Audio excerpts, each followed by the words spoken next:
Now I want to go to something that happened on MSNBC. We've been talking about this guy a fair amount recently because he's been doing good work.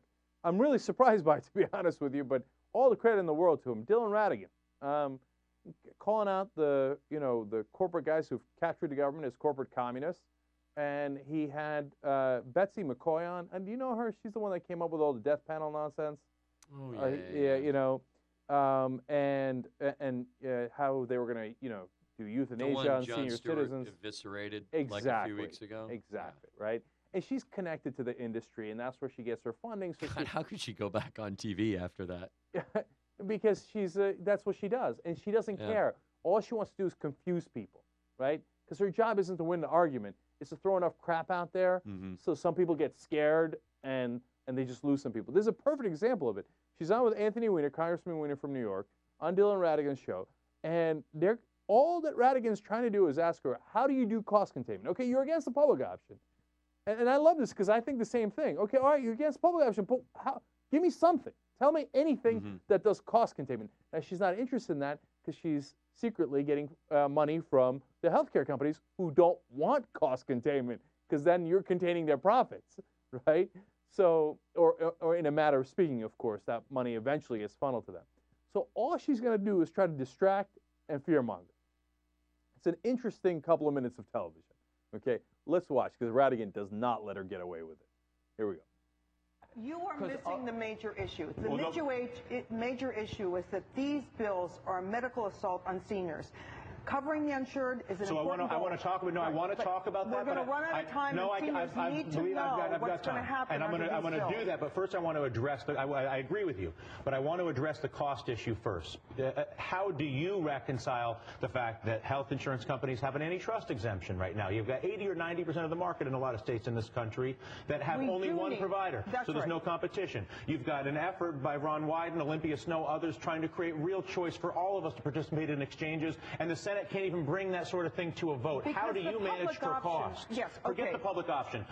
You bring in whatever plan you want. I just need cost containment. Number one, we have to have tort reform. In New York... I disagree with you because that's as a percentage... But you can finish after I make the point that as a percentage of an incremental cost, tort reform is a very minor percentage of the cost. Not true in New York State. Not true in New York. In the country, Bronx, it is true. Yes, it is true in some parts of the country. In the Bronx, for example, it adds 10% to the cost of medical care, 5% in medical liability insurance, 5% Why would you start with tort reform when you have an antitrust exemption for health insurance companies and politicians? You asked me for a list, and I'm not finished. Well, let's start with the biggest chunk. But let's start with the biggest chunks of meat. It's not statistically. It's just not. Well, and by the way, the CBO was already... Hold on, Dylan. Actually, you don't have to trust Dylan. You can ask the CBO. Here, let me get a word in edgewise, Betsy. You don't have to trust any of us. CBO was asked the question, what if you eliminated 30% of all tort claims in the country? How much would rates go down? They said 0.04%. Why is that? 48 out of 50 states already have tort caps. The insurance companies take the difference. The problem is not that the money isn't getting saved. The insurance but the insurance companies take whatever savings that they get and put it in their pockets. How do you get them to compete? How do you get them to compete? How do you get rid of the corporate communism that is destroying our country right now? That's a preposterous statement. Really? How is that preposterous? It is a preposterous you explain to me how that's preposterous. Politicians in each state that have eliminated the competition by imposing so many mandates and so many rules that in New York State, for example, hundreds of policies in the state. True. We have hundreds of policies, but they don't compete on price. Nobody's competing. They're all the same. No one is competing to serve the customer. Everybody's competing to shed risk to the taxpayer. And shedding risk is not capitalism. Shedding risk is stealing. He's asking you how you cap costs. You have an answer for that, by the way? Yes, I had a very good answer. Which is? Not tort reform. No, we need to educate people to eat properly and take care of their health. We've done it with cigarette smoking, and we can do it with obesity as well. Uncontested. Our primary issue is we have. I'm not going to cut costs by devastating seniors, and that's what Anthony You're going to come here to try to scare seniors. You're in the wrong place. You're in the wrong place. We're trying to deal with an anti-competitive structure for the provision of service in this country to 305 million people who want to have health care. Has nothing. Did I say public option? But my opponent here said it. You're not answering the. I'll ask one more time.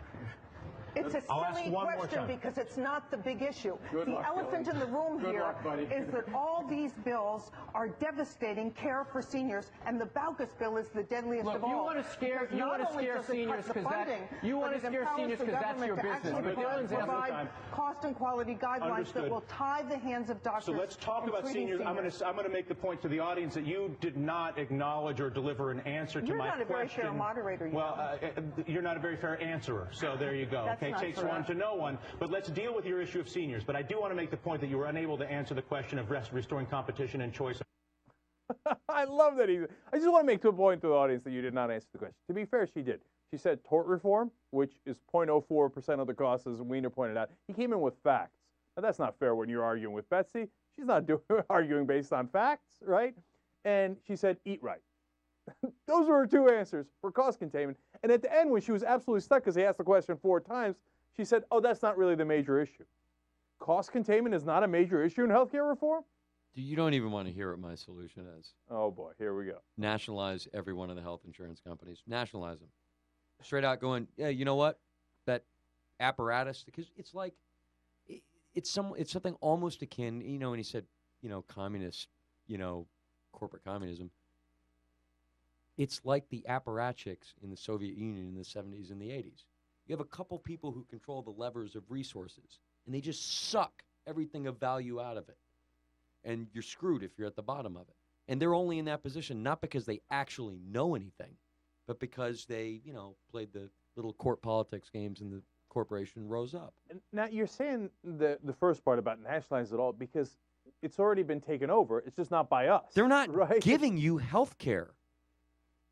It's a financial shell game with the money. The HMO isn't giving you health care. The insurance company isn't paying for your health care.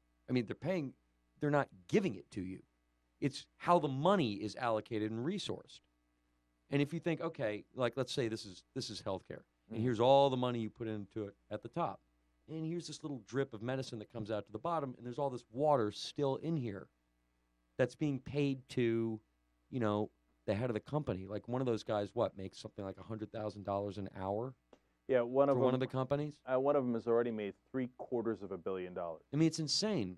And, $750 million. And by the way, I'm not saying nationalize the healthcare system, because I think people that invent drugs and everything else, yeah, they should get a profit out of that, because they risked something to do it.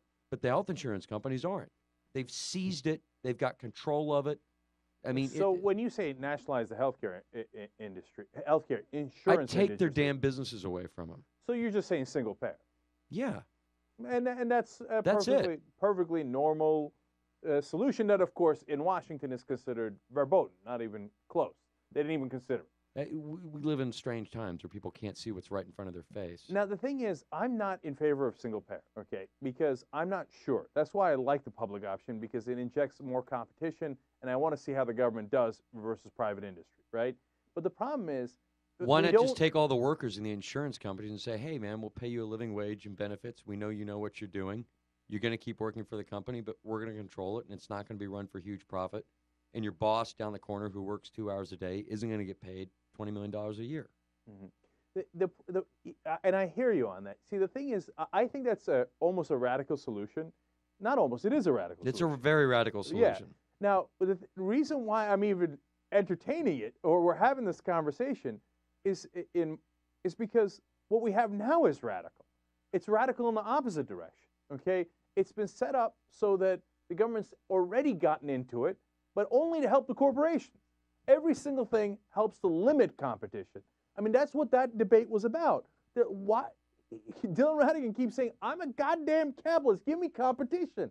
And there is no competition. It's set up so the corporations win no matter what. And so if they have this radical takeover of the system, then yeah, then I'm willing to entertain your idea of a radical takeover for the people, right? Why not? But the reality is it shouldn't have to be that way. And the problem is, honestly, it's not a healthcare problem. It's a campaign finance problem, because our politicians are bought and sold by these lobbyists. So as long as they are, we're going to have the wrong kind of healthcare system, the wrong kind of finance system, the wrong kind of defense system, the wrong kind of every system, right? Now, since I enjoyed that debate so much, I do want to give you one last clip from it. Ratigan and McCoy went after each other one more time, and it was amusing. And that is why do you want to protect large employers, unions, and health insurance companies at the expense of patients and taxpayers? I'm talking about health care. I spend my day If you're a patient advocate, why are you in favor of systems that give patients less options, fewer options? This will go down in history as one of the most browbeating interviews in television history. I hope that it does, and maybe you'll learn at that point then to answer questions as opposed to go on television and cast accusations. Let me finish. Come on, you got to respect that. I like that. That was a lot of fun. Nicely done, Dylan. Nicely done. Watch the live show at theyoungturks.com.